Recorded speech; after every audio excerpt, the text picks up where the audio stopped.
I'm ready. What up? Let's get to it. So, as we all know, man, Brian Flores and the defense and the Minnesota Vikings defense has been spectacular. But before I even go any further and get into it and really break down how can they be the number one defense in the land and all of the NFL, scheme is important. Scheme fit is important, huh? You see, Brian Flores, he has the players he wants. He has the players he wants, man. Last season, he didn't have that. And even this season, does he have every single player at every single position that he would like to have there? You can question the talent in certain areas, i.e., the secondary. You know what I'm saying? But it just goes to show you coaching, mental, understanding the game, being a great coach, which Brian Flores is, man. If you get half the players you need, half the players that fit your scheme, fit the mold, huh? Fit the mold. Are we talking real football? Brian Flores is evident. He likes players who are fast at every position, every level, huh?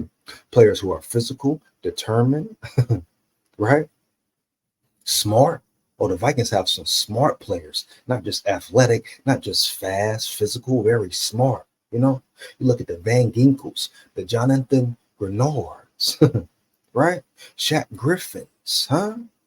All of these players fit Brian Flores' scheme well. Ivan Pace Jr., the list goes on. Even now, Harrison Phillips, dog.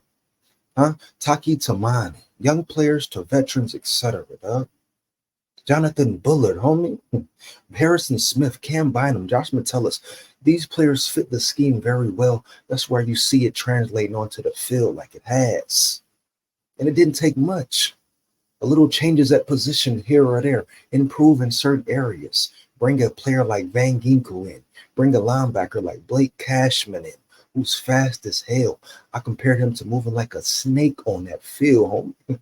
The way he moves is like he's almost slithering, sliding, huh? He's everywhere, quickly and swiftly, like bam, bam, like a snake, bow, bow, at you, right? It's a beautiful display. It's a beautiful thing to watch, man. And I'm just happy for Flores, huh?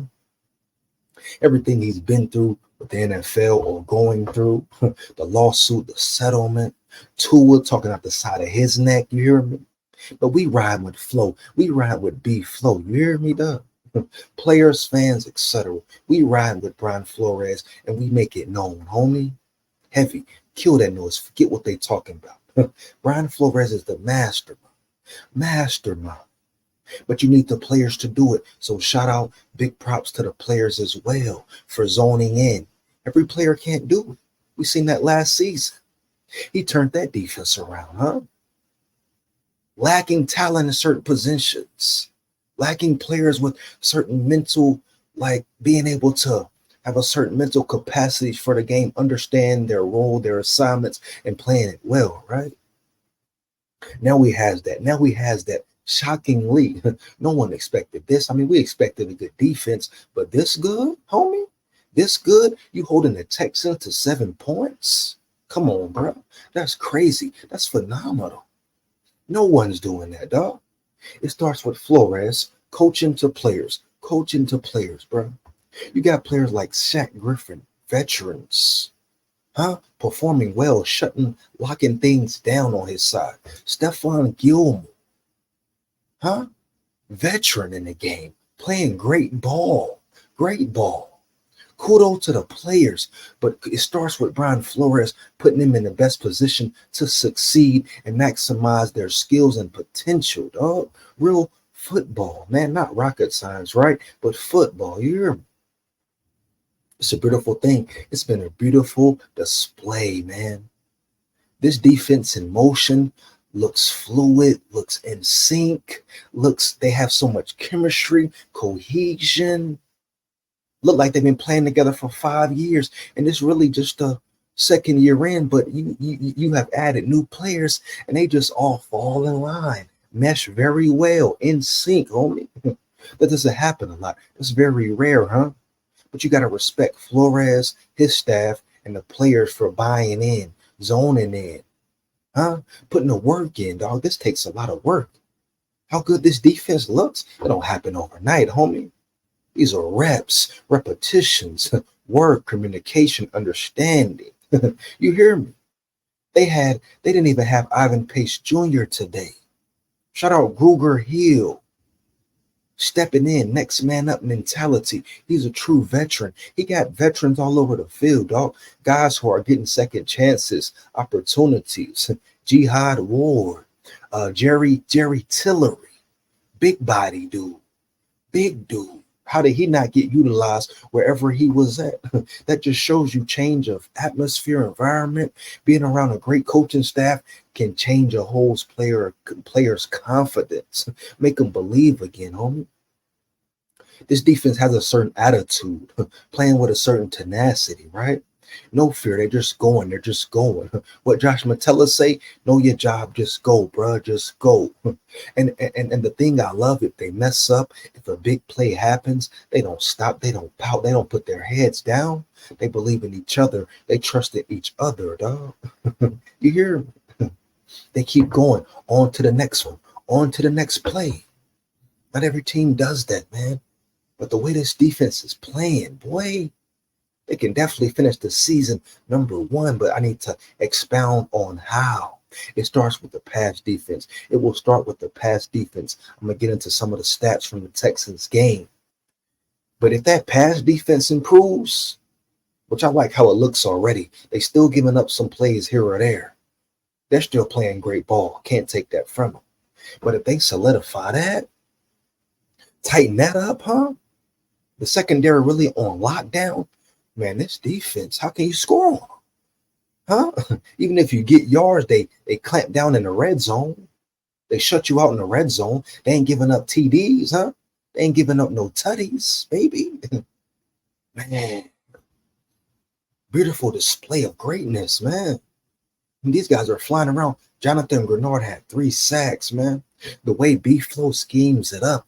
The way they were swarming around CJ Stroud, and I know it was coming, they had him confused. This was one of the best top 3 quarterbacks in the league, some may say, homie. This was a Super Bowl caliber team. Let's not forget that, homie.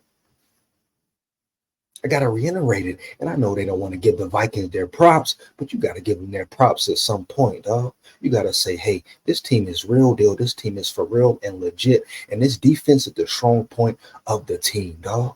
It was complimentary football, but the defense is what it is. They're fast, they fly, they're confident, they're efficient. Huh? They're physical, dog. They're nasty. Dirty, but good dirty at times. Not dirty like Danielle Hunter punk ass. You hear me? They play fair ball, but they're physical, bro. They beat you up. Super Bowl caliber, homie. Playoff caliber.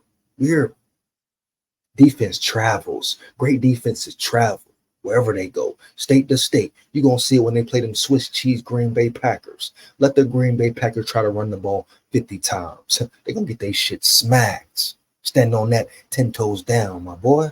1,000. Big Skol here, Skol Vikes, win, lose, or draw, man. But the display that Brian Flores is putting on, the show, I call it a show. It's a masterful, beautiful show. Sit back and enjoy it. Huh? Man, dog. Let's get into the stats from the game, from the Texans game, man, just to show you how great this defense is, bro. 1 second, man. Let's get it. Go full screen so I can really see these stats to understand. So these team stats, right? First downs, Viking had 17. Hold on. No, Minnesota had 19. Houston had 17. Third down efficiency. Minnesota was 6-13. The Houston Texans were 4 of 14 third down efficiency, dog. The Vikings got off the field. You hear me? Do you see this? The Vikings got off the field on third down, which is imperative when we're talking winning games, staying off the field. And this was an elite offense, right? An elite offense that the Texans have, baby. No denying it, dog. People can cap and yap and deny whatever.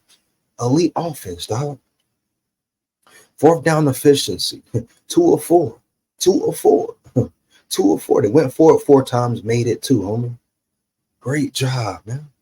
You're rushing yard. The Texans only had 38 rushing yards, homie. 38 rushing yards from the Texans. Do you hear me? Do you get my drift? Do you understand what I'm saying to you, homie? The run defense that everybody was skeptical about and nervous about, even me included, these guys are stepping up. And the shocker, the most impressive thing, they're getting better as the season goes along, homie. They're getting better as the season goes along, dog. Passing yards, that's what I say. They need to improve on pass defense. They do that. They lock that down. They improve that. Dog, you talking about the #1 defense for real. And even 258 passing yards is not a lot versus a team like the Texans, homie. A high-powered, explosive team, dog. Got to take that into consideration. 258 passing yards, that's it. That's not a whole lot. If we're talking about the weapons the Texans have, Diggs, Collins, Dale, they shut all of them down, homie. All of them down. They got some garbage yards even at the end, so you got to take that into equation. They had a lot of garbage yards in the fourth quarter, dog. The game was over early, homie. You hear me? 4 sacks, dog. 4 sacks for 25 yards loss. They fly to the ball. They swarm. They swarm CJ Stroud. He didn't know what to do. He was confused. Interceptions. 2 interceptions, dog. Players are making plays. Huh? Players are making plays, man. And they say the Texans had the ball longer than the Vikings. Okay, that's cool. But who did more with it? Who made it count? Don't get caught up in time of possession as well, because sometimes the time of possession can throw you off. 30 minutes and 42 seconds, 29 minutes and 18 seconds. But the Vikings were more efficient. They did more when they had the ball. They scored more, dog. And the defense was spectacular, homie. That just shows you right here. These stats alone show you right here how great this defense can be, dog. How elite this defense is already. And they got room to grow, room for improvement. What Jonathan Grenard say? We just getting started, dog. What Grenard say? We just getting started, I feel like. Sky's the limit, but it's no limit. Man, this defense is crazy. This is a playoff team, a playoff run defense, dog. Defense wins games. Defense still wins championships. I don't care what nobody talking about. Offensive driven lead, etc. Defense is where it's at, boy. From top to bottom, yeah, they got improvements to make. You know what I'm saying? Who's the weakest link in the secondary, you say now? Is Byron Murphy probably, but he's not playing horrible ball. You understand? Some big plays here or there. They clean it up. Immaculate, homie. Immaculate. Perfecto. Perfecto. You hear me? I'm excited about this team, this defense, and I'm proud of them boys, and I hope they keep it going. They got to stay zoned in. They got to stay zoned in. Can't get the big head, can't get complacent and comfortable, but I don't think they will. Matter of fact, I know they won't. It's a different team, a different demeanor, a different personality, dog. Huh? Different swag and different confidence, homie. Year 3, I said year 3, that's when you really pay attention and see where this organization is going. And right now, man, I love the direction they're going in, homie. And I'm sure you do too. Let me know how you feel about the video. Like, comment, and subscribe. Hit that bell. Make sure you hit that bell. Feedback is much appreciated, huh? Big Skol here. Skol Vikes forever. Forever. Win, lose, or draw, man. Heavy. Yeah.